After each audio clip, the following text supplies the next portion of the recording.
नमस्कार बंधुरा आज के आबारो चले एसेछि रान्नाघरे। और आज के आमि निये एसेछि एकटा सुंदर रेसिपि एकदम सिम्पल किन्तु এই গরমে এই শাকটা মানে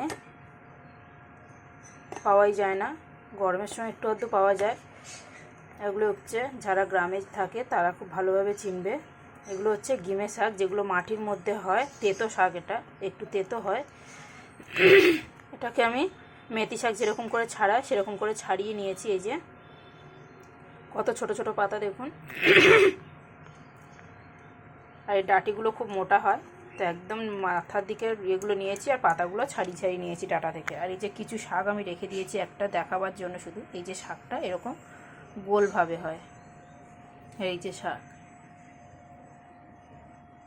এই যে দেখুন। আজকে 4 দিন হয়ে গেছে আমি শাকটা নিয়ে এসে রেখেছি, ছাড়িয়েও রেখেছি, কিন্তু করার সময় পাইনি। তো এখানে আমি ভালো করে জলে বেশ 15-20 মিনিট ধরে ভিজিয়ে রেখে ধুয়ে নিয়েছি, কারণ এতে প্রচুর মাটি থাকে। এটাকে আমি আজকে রান্না করব মিষ্টি আলু দিয়ে, একটু ভর্তা মতো করব, মাখা। তো এখানে মিষ্টি আলুটা বেশ ছাড়িয়ে নিয়ে একটু সিটি দিয়ে সেদ্ধ করে নিয়েছি। আর এখানে নিয়েছি পেঁয়াজ, শুকনো লঙ্কা, তেজপাতা, কাঁচা লঙ্কা, আমটা দিয়ে আমি ডাল করব একদম সিম্পল। তো এটাই হচ্ছে আজকের মেনু, সেটাই পুরোটা দেখালাম। মেন রান্না হচ্ছে শাক দিয়ে, ওই শাকের রেসিপিটা। তো এখানে একটু তেল দিয়ে দিলাম কড়াইতে। আমি কড়াইতে শুকনো লঙ্কাটা বেশ একদম কুচি কুচি করে কাঁচি দিয়ে কেটে দিয়েছি, আর একটু দিয়েছি কালো জিরে। এখন আমি দিয়ে দিচ্ছি পেঁয়াজ কুচি। পেঁয়াজ কুচিটা বেশ একটু লাল করে ভেজে নেবো, খুব লাল করে ভাজবো না, একটু নরম হয়ে যাবে সেরকম করে ভেজে নেবো। তারপরে দিয়ে দেবো শাক।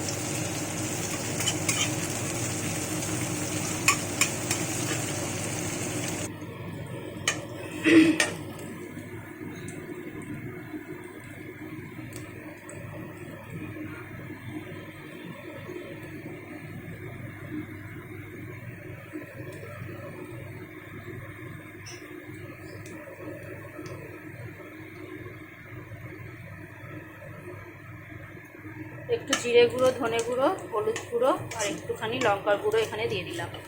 এবার আমি শাকটা দিয়ে দেবো। এই শাকটা কিন্তু খুব ভালো। আমি ছোটোবেলায় আমার ঠাকুমার হাতে এরকম করে রান্নাটা খেতাম, কারণ আমরা তখন শাকটা খেতে চাইতাম না, বিশেষ করে তো তেতো খেতামই না। আমার ঠাকুমা এইভাবে রান্না করে মিষ্টি আলু দিয়ে রান্না করে খাওয়াতো।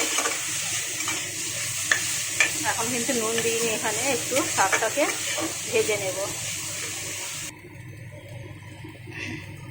শাকটাকে আমি বেশ সুন্দর করে ভালো করে নাড়াচাড়া করে ভেজে নিয়েছি। ঢাকা দিয়ে দিয়ে ভেজেছি, কারণ এর ডাঁটি থাকে একটু একটু, সেটা কিন্তু সেদ্ধ হয়ে যাবে। এই যে গ্যাসটাকে কমিয়ে রেখে বেশ ভালো করে এইভাবে ঘেটে ঘেটে ভালো করে শাকটাকে ভাজিয়ে নিয়েছি। এরকম শাকটা কিন্তু শুধু এরকম খেলে অনেকটাই তেতো লাগবে। এর সঙ্গে ওর জন্য মিষ্টি আলুটা এবারে দিয়ে দেবো। বিশেষ কোনো আলাদা করে আমি মশলা টশলা বেশি কিছু ব্যবহার করিনি।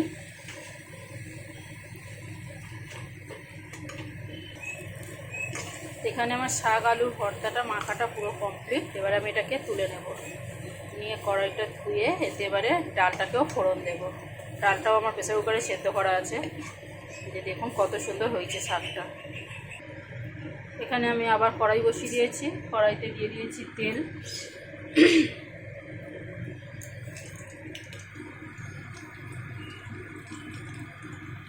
তেলের উপরে ফোড়নে দিয়েছি সর্ষে, কালো সর্ষে আর কাঁচা লঙ্কা, তেজপাতা আর হলুদ। এবার আমি এখানে আমটাকে দিয়ে দিলাম। আমটা একদম কচি, মানে দানা হয়নি বললে এরকম চলে, একদম পাতলা এরকম কচি আম। আমাদের ছাদের পাশের গাছে হয়েছিল, ছাদ থেকে পেরে নিয়ে এসেছি।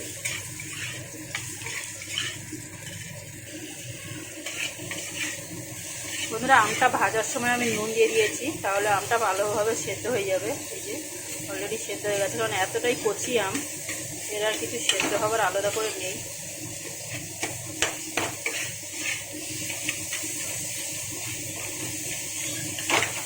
সামান্য একটু এরকম করে মানে করে দিলাম, ভেঙে ভেঙে দিলাম।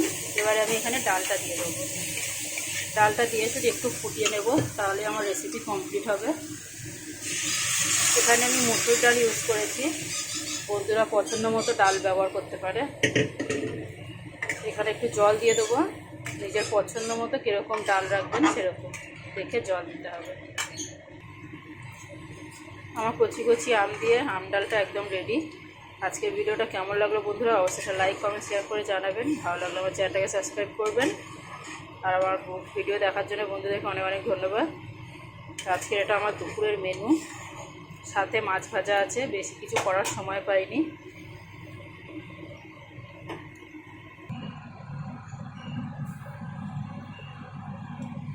টাটা বন্ধুরা।